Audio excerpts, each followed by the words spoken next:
Hey everybody, this is Kelsey. This is Essentially Booked. I'm so excited for this next vlog series on my channel. I will be doing the 52 Book Club 2026 reading challenge, and my challenge to myself is to read these prompts. There's 52 of them, and I will be using the prompts to tackle books on my own shelf. So as you can see, I have a ton of books, almost 300, I think, maybe closer to 400 unread on my shelf.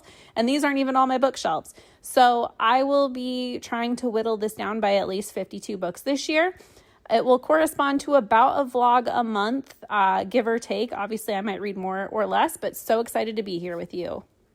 Hey everyone, sorry for the lighting, but we're working with what we got here. 52 Book Club, I have the journal. This is the focus of this vlog series. The prompts are all listed here.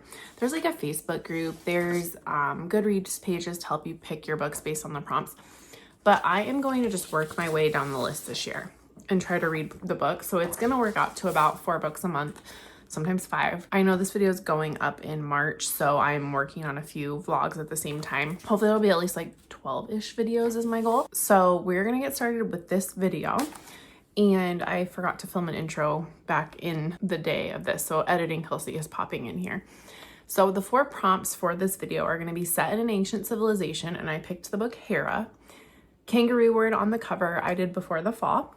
Written without quotation marks was Severance, and then Has a Dust Jacket was The Heartless Hunter. I am very excited to read those books and to get those off my shelf. And I'm just really excited to see what books I pick from my owned TBR to fulfill this prompt. I really like this journal too. I'm able to like write down my reviews.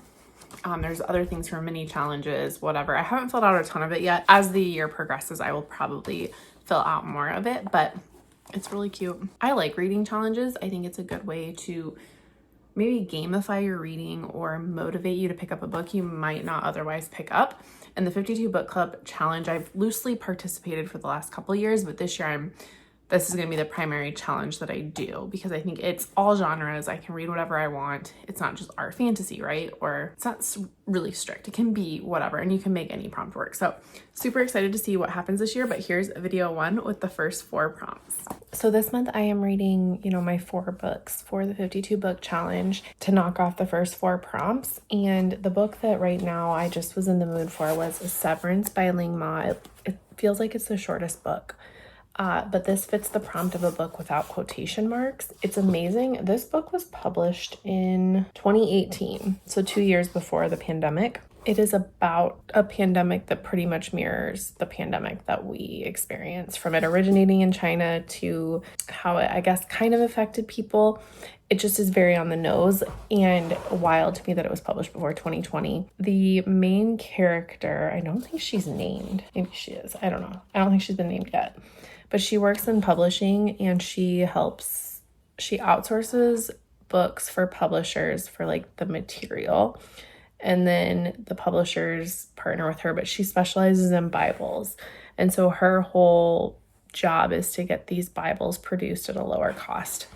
And so she travels to China a lot. And right now it's just a lot of who she is as a person, but a lot of setup and commentary on America, consumerism, capitalism, etc. So I'm on chapter 7. I like to finish this in the next few days. It's not a very long book or hard to read. Good to get. I think I bought this in 2022, perhaps 2022 or 2023, probably 2023. So I got it from Storyhouse Book Pub in Des Moines, and so it's a good one to get off my shelf. It has been a while since I've given an update on the 52 book challenge. So I finished Severance by Ling Ma, and I gave it 3.75 stars. This is uncanny in its timing. It was written in 2018. It's about a pandemic that starts in China and it spreads, and it almost creates zombies out of people. So not really the same, but also the same. It's a big book with satire. Not a big book, but it's big on satire. It is big on consumerism and the commentary that has. It's a little bit apocalyptic in a sense, because this definitely killed way more people than this pandemic did.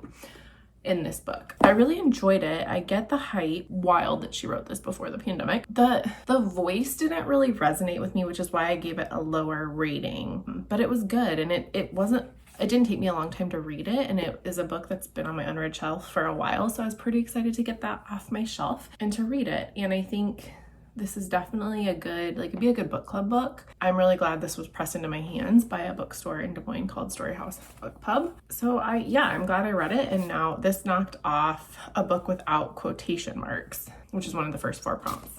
And then I have been slowly reading Hera. I've almost thought about DNFing it, but then I don't want to because I don't have any other books that I want to pick up to finish by the end of the month, because I'm trying to at least read 4 books a month. It's a problem. I'm bad at DNFing things, and I probably should. Maybe that will be one of my goals this year, but it's okay. It's about Hera's story. Jennifer Saint just gives a voice to women who are often overlooked or judged poorly through history or through Greek history. And it's just, her voice is this is almost a quiet literary novel in a sense. The voice, it's just not fast paced. It's not holding my attention as much. So I think if I read a chapter a day, that's a good way to consume this. It's not a fast read. But I am learning a lot of different things about mythology. It's been a while since I've really immersed myself in this, so it's reminding me of the origin story, how the Olympians were made, how those compare to the Titans. And it is a really interesting perspective. So it's fine right now. I don't know. I'm not super compelled to pick it up, but again, I'm going to, because this is one of the only ancient books I have other than the Bible, which I'm not going to read for this challenge. The Heartless Hunter, I have been wanting to get to forever. It's a book of the month from 2024, but it is going to cover a book with a dust jacket. It's also going to fulfill a prompt for our fantasy bingo, which I might be able to make Hera work too, because it is technically fantasy. And Severance is also one that I'm making work for our fantasy bingo. So theoretically this month I should knock at least 4 books off, because I've read Dungeon Crawler Carl. That's an update you don't really care about for the 52 book challenge, but that's nice to do that too. So this is wonderful so far. I'm really into it. It's about a witch who is trying to help other witches escape, but she's in disguise. People don't think she's a witch. And I believe she falls in love with Witch Hunter, because as one does in romantasy, that's going to happen. I'm not very far, the 2 paths are starting to connect between the Witch Hunter and the witch. So that is probably fly through this one, honestly, as I slowly read Hera. So that's the update for now. I will update you as I progress and finish more books. Continuing on with my 52 book club challenge. I am 3/4 of the way through Before the Fall. This is one of my oldest book of the months, if not the oldest book of the month book I have. I'm pretty sure it is, because I think the first book of the month book I ever got was was Elizabeth Strout. My name is Lucy Barton. This is the second one. So this is from June of 2016. So 10 years ago. That's how long I've been in the book of the month community. Funny enough, canceled it prior to 2026. So about 9 years. But like I said, I have a lot of book of the month books I need to read. And so for the 52 book club challenge, this one fits for the kangaroo word, which is a word I can't describe. I don't remember what it is. So I will put the description of this prompt down here. But it's basically that a word within a word means the same thing. So for is the same as before, at the forefront. So that's what Before the Fall fits for this prompt. But this is a book about a plane crash. And if you know me, you know I'm a very nervous flyer, and I don't like books about plane crashes. So plane crash books are usually not my thing, because it gives me anxiety, especially if we're flying, and we're going to be flying a few times this year. But this book isn't really about a plane crash per se. It starts off, no spoilers, but a group of people are flying from Martha's Vineyard back to New York City, and their plane goes down in the Atlantic. Only 2 people survive. One is a man who wasn't even really supposed to be on the plane, and then the son, who's 4 years old, of the owner of the plane, or the owners of the plane. And basically this book is about why it went down, but it's more looking at the people's lives prior to the crash. And there's right now, I'm 2/3 of the way in, and I still have no idea where this is going. And it's looking at all of the people who are on the plane and their backstories, and then a couple people who are tangentially related to these passengers. I'm a little worried, not worried, but I think this might have an ambiguous ending where like you might not know how it actually ends. But what I'm liking is it's a little on the nose for like the world right now. So the owner of the plane runs like a Fox News style company where they just spout lies and manipulate facts. And they know that. Like that's, I mean, it is a parallel to the owner of Fox News. And what that network can get away with. There's a couple characters in here who fit like almost spot on some of the talking heads of Fox News. But then it's like the wives and some other very wealthy billionaires that are wrapped up in this web. And then the children, their stories, like some of the security detail, the pilots on the plane, the man who's on the plane who saves the little boy and why he ended up on the plane. So it's less about the plane crash and more about how it got there and why it crashed. And it's just I like messy people. I think it's really fast paced. It's really easy to read. So I've really enjoyed this. This is probably, of the 4 that I'm reading for the 52 book club, I will say this one's probably my favorite so far. So I'm about to finish it. Getting an old book off my shelf is always a win. So that's pretty exciting. All right, it is time for some updates for the first volume of the 52 book challenge. I'm finished with all 4 of my first books for this challenge. I finished before the fall and I was very pleasantly surprised by this one for how long I've had it on my shelf. I'm sad it took me this long to read it because it was really enjoyable. Very fast paced, interesting. So it starts off with a plane crash. The book goes back in time and does a really nice job at looking at all the players on the plane. There's like 2 billionaires on the plane. One is being investigated for like dirty money. Is that why the plane crashed? There's the 2 pilots, the flight attendant, the 2 families, the guard for one of the families. And you just look back into time to get a little sense of who these people are, but then also looking forward to the survivors and a couple people who are like tangential to the story. And then you ultimately find why the plane crashed. I will say that why the plane crashed was not like the titillating thing that I was hoping it would be, but even though I'm disappointed in that it wasn't as like catastrophic as I was hoping, I guess, I liked how the story unfolded and I liked how we got to the end. Like the way it ends is you get the live reaction to a federal agent listening to the black box, and it was just very, very well put together. The structure of this book, I really liked it. Like flipping back into time and present, looking at people's stories, it worked. It wasn't hard to follow. I was very, very pleasantly surprised by this. So this is Before the Fall by Noah Hawley, and it met the kangaroo word prompt. But I've also had this since 2016. So as you know, the point of this challenge is to read 52 books. But for me, I'm making it harder, and then I'm trying to read books from my TBR shelf. And I'm hoping this encourages me to pick up books that I might not have otherwise picked up. So this gave me a prompt to pick this up finally, which I know this has been on my TBR and on piles in the past, and I just never got to it. And I'm sad. So this was a really good pick. I would definitely recommend this, even for it being backlist. Like it's 10 years old, maybe a little bit more, and I enjoyed it so much. It was a little timely in places, mainly about like the power of billionaires and media that's not unbiased, but it was really good. So I would recommend this if you're looking for kind of a fast pace. I wouldn't necessarily call this a thriller, but more general fiction with a little bit of a mystery element. It was good. I really liked it. All right, and then the other book I read, I don't know how much I've talked about this because I haven't edited this video yet and I need to go look at all my footage, but Heartless Hunter by Kristen Cicerelli. This is book 1 of 2 in a duology. I'm hoping to get to the second book here shortly. I really enjoyed this. It's very much a first book in the series. Really, it doesn't take place over that much time, like maybe a couple weeks.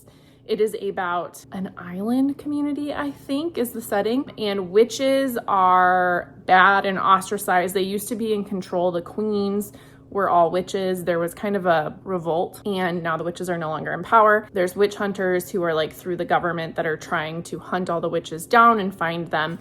Our main character is a witch. Her name is Wren, and she is in hiding, is trying to rescue witches that have been saved because her grandma was a very powerful witch and just told her at some point, you need to find this witch Seraphina. And she'll teach you everything you need to know. So Ren finally tracks down Seraphina, and that's kind of where the story starts. And then it kind of goes awry. And one of the main witch hunters is Gideon. His brother is one of Ren's best friends, and they're kind of tied together in that Gideon is trying to court Ren because he thinks that she is this Crimson Moth, this witch helper who's terrorizing the community in the government's eyes. Turns out there's more going on, because of course there is. It was just fast paced. It's YA, it read quick, it was enjoyable. There's a high fashion line, so this also fulfills a prompt, I think, for high fashion for our fantasy bingo. So that's pretty good that I got that off. Like, it's 2 prompts, 1 stone. I think I tried to say that in the last video and I couldn't figure it out. But so yeah, this is Heartless Hunter. I would give it like 3.75. I'm really excited to read book 2. I think book 2 will really take off with this. The plot was very like condensed, and it took place in a short amount of time, and there's not a lot of world building, so I think that works for a lot of people. I probably personally would have preferred a little more world building, a little more magic, a little more just understanding, but it starts with a bang. You follow it the whole time. There's not a lot of lull. There's not a lot of complex world building, and I think a lot of people need that and appreciate that. I'm just more of a fantasy reader, so I don't get turned off by world building. I actually really like it. Heartless Hunter, this fulfilled the prompt for a book with a dust jacket. I was just any book I wanted to read. I'm like, hey, convenient. This is a book of the month book. There's a mini challenge for the 52 book club right now, and I think I'm going to try to read the second book as a prompt for that. I think for the mini challenges as they come up and as time allows, I'm going to try to read NetGalley books so that I can work on that percentage. So again, work on reading my unread shelf, but also focus on getting that NetGalley percentage up. I just logged like, I think 15 reviews, and I'm only up to 37%. So like, I think I've got 300 books on NetGalley. I've reviewed 130. So that needs to rise, obviously.